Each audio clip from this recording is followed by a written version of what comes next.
People often claim that food is scarce in Africa, but this guy caught a bunch of small fish from the water. Still, the number of fish he caught was impressive, and if you're lucky, you might snag a big catfish.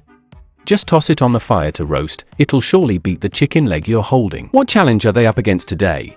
Let's check it out. Last time, even with animal skins, Kate couldn't stay warm. Ultimately, she had to withdraw from the challenge, which set them back in making bird traps. They had to watch others enjoy ostrich eggs, while Galinzu caught a squirrel to eat, and Danny, the fast food lover, went hungry. The mood was tense. On day 9, the show set a new challenge: travel to the site and chop down trees the next day. They had to make their own axes, and they didn't have much time left. Someone was going to be eliminated. They had to hurry up and make the axes. Jeff and Trick were extremely anxious about this. Keith's team, however, was completely at ease. With Darren, a pro at crafting primitive tools, grinding stones was a breeze for him. In the first challenge, they were way ahead. This time, they might not finish first, but they were confident they wouldn't be last and face elimination. The show allowed any materials for the axes, as long as they could chop down a tree. Contestants usually bring their own tools. It's quite rare to see them make primitive axes themselves. Darren thought that as long as his teammates cooperated in finding materials, this challenge would be a breeze. Keith clung to Darren, confident he could guide them to victory. Darren felt the pressure since his teammates didn't know which rocks to use, so he ended up doing it all alone. Fortunately, there were plenty of suitable rocks for making axes. His teammates just had to rely on him to guide them to victory. To make sure they could finish the challenge without a hitch, they made an axe for everyone, which would still be handy later. Dank's team aimed for each person to have an axe, so if one broke, they could quickly switch to another. They only had one day to make them. After a brief discussion, they started looking for materials. After all, their experience in making tools wasn't very rich. They could only rely on their instincts to choose and make them. Dank had never made an axe before, and now he had to chop down a tree with it. He was quite anxious and hoped his teammates would support him. Everyone could see the team's strength. If nothing else worked, he could always chop with brute force. Even though Darren was a pro, it didn't ensure victory. Dunk found some ironwood, which is super hard and ideal for an axe. With some effort on the gap, he could fit the stone in. If he could make it a bit longer, chopping would be much easier for him. Fernando chose thicker wood. He rarely made axes and could only refer to how previous contestants did it. Unlike previous survival challenges, each task consumed a lot of energy. A slight lapse could lead to elimination. Gary's team felt more awkward. Lindsay proposed that everyone make their own axe to avoid delays if problems arose. He was mainly concerned about Danny's fitness. Fast food fans struggled here, and he feared Danny might tire out. They lacked the stamina to match the others, but Gary trusted their survival skills. They swiftly divided tasks to make their axes. Lindsay had never made a primitive axe before, but didn't think it was too hard. It was just a bigger knife. After all, with plenty of rocks and wood nearby, there was enough time to make one. She was quite confident in herself. Danny, on the other hand, was much more anxious. His stamina was lacking, and just picking out stones wore him out. He wasn't sure how to make one, so he decided to use branches and rope to secure the axe head. Danny was sure this would work. He didn't want to go home because of a failed challenge. Gary hadn't made one either. But theoretically, it seemed simple. Just sharpen the stone and tie it to a stick, then repeatedly smash it against rocks. Eventually, he'd make something he was happy with. Jeff and Trick were feeling the heat, lagging behind the other teams. With their energy draining, they felt increasingly powerless. They hoped the axe handle would bring them some luck. They hurried to find rocks to grind. Jeff was quite disappointed in Trick, who didn't seem like a survival expert at all. Previous challenges had shown this, as he couldn't even make a proper bird trap. Relying solely on himself to carry the team was too much. The rocks here were quite brittle, requiring a lot of time to find suitable ones. While most would pick rocks from the mountains, he chose differently. This piece, for instance, is ideal. Trick is unaware that Jeff is irritated with him. Despite Jeff's experience in outdoor challenges, he has no clue how to set bird traps. I'm also quite annoyed with my teammate. I need to make a perfect axe to show Jeff my skills. The one who can last till the end will definitely be me. Keith's team wandered into other teams' zones, but took a detour to avoid conflicts and gather materials elsewhere. Things are looking up. Darren reminded everyone to be cautious when smashing rocks to avoid cutting their fingers off. Hitting at a good angle will yield better results. It looks simple enough.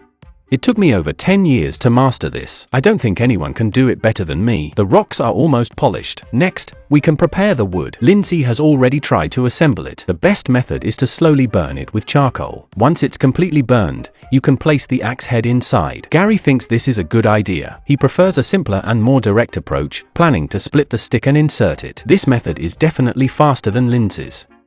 As the temperature rises, work efficiency drops. Darren has high standards for the axe. He hopes to make it more labor-saving. First, he builds a fire to steam out the moisture from the branches, quickly heating them up.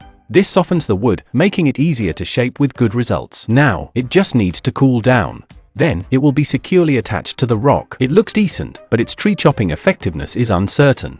Depending only on this isn't wise. There's still much to do. How do others view his axe? Regardless, his teammates are pleased. The challenge seems manageable. Jeff and Trick are struggling, experimenting as they go. The chosen rock is very hard and won't break easily. The problem is it's too hard, making it difficult to sharpen with another rock. Trick thinks Jeff's method is too exhausting and suggests using a more convenient rock. Jeff decides to use a bigger rock to break it, but the results are disappointing. Instead, the fragments injure his brother, which doesn't feel good. Fortunately, it's not too serious. He kept going. Jeff grabbed the stone and smashed it again. After persistent effort, he finally broke the rock in half. He felt confident again to finish the task. Meanwhile, Trick struggled with his axe assembly, which didn't look promising. Will this really chop down a tree? To make sure it wouldn't break, he spent a day carefully burning it. Hope this works out, Danny said, carrying the wood back. Tracy had already made the axe. It didn't look great. Danny suggested using brute force to make a notch first and then smash it open. Tracy disagreed, finding it too tiring. He opted to chop the tree gradually instead.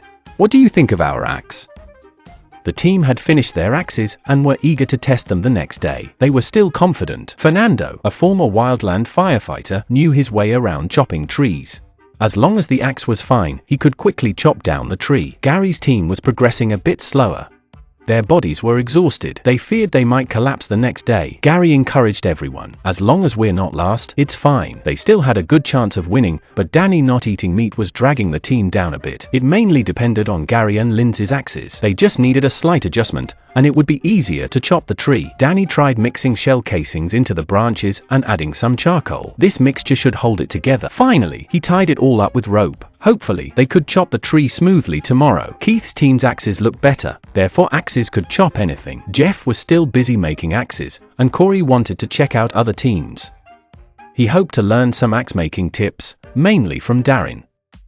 Everyone was in competition. Darren wasn't ready to share his skills, claiming he hadn't finished his axe yet and told Trick not to disturb him. With no other option, Trick went back to discuss with Jeff. This challenge seemed tough. Darren believed no one could make axes better than him. Jeff wasn't good at these things and thought their team might fail. He was in a good mood, though, and decided to rest early for tomorrow's challenge. Before they knew it, day 10 arrived. The participants were eager for the challenge, sure they wouldn't come in last. Jeff, however, was extremely anxious, unsure how well his axe would perform. Trick even brought all his rocks just in case. That way, if the axe had any problems, they could quickly make a new one. Everyone began heading to the challenge point. Who would come in last this time? So far, Jeff's team seemed to be lagging. Darren took one look at the other axes. He was confident he'd win. Each team had to find and chop down marked trees, but only one person could do it. The first to finish would earn a real axe, while the last team would lose a member. They quickly searched for their target trees. Soon, the participants found their trees and started chopping. The axes were worse than expected. Danko's axe fell apart before he even started chopping. Frando immediately took over, but their large axes were too cumbersome, and they broke easily. In contrast, Darren's axe was much more efficient. In no time, he had chopped down most of his tree. If he kept up this pace, first place was a sure thing.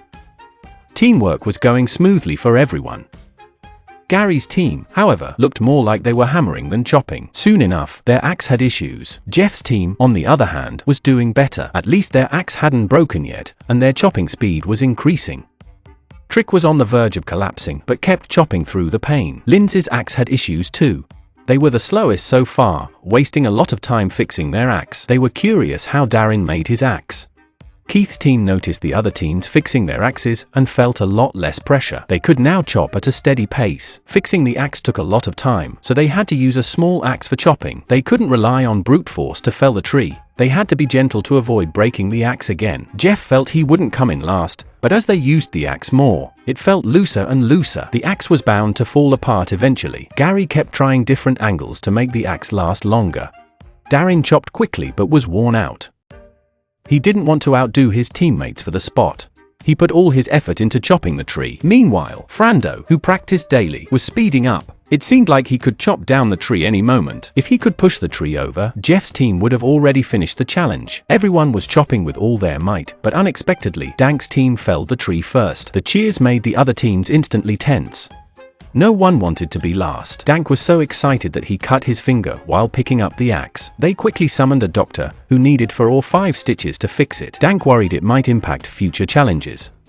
The other contestants sped up their chopping. No one wanted to be last. Darren thought his axe was fine. He didn't foresee Dank's team achieving the impossible. Missing out on the axe was unfortunate, but avoiding elimination was what mattered. The atmosphere among the remaining 2 teams became tense. Dank's team saw Darren's axe, which had no damage at all. It was quite unexpected. Gary's team had to chop and fix the axe simultaneously, which slowed them down significantly. Unlike Gary's team, Jeff's team worked faster by having enough stones to quickly rotate members for axe repairs. Everyone's strength was fading fast, pushing on through sheer willpower. Gary's team even snapped their axe handle. Lindsay was caught off guard by this issue, which made chopping harder. Trick's axe also began to malfunction. The worst part was the unbearable body aches. They kept chopping despite the pain. Jeff felt like he wasn't chopping a tree, but rather hitting it with a stick. Suddenly, the tree fell. Luckily, Jeff reacted quickly enough, otherwise, he would have been carried home on a stretcher. Gary's team struggled badly, barely chopping a third of the tree. They might as well start prepping for tomorrow's elimination round. Jeff thought it was really tough. His hands were blistered, but even though they were only third,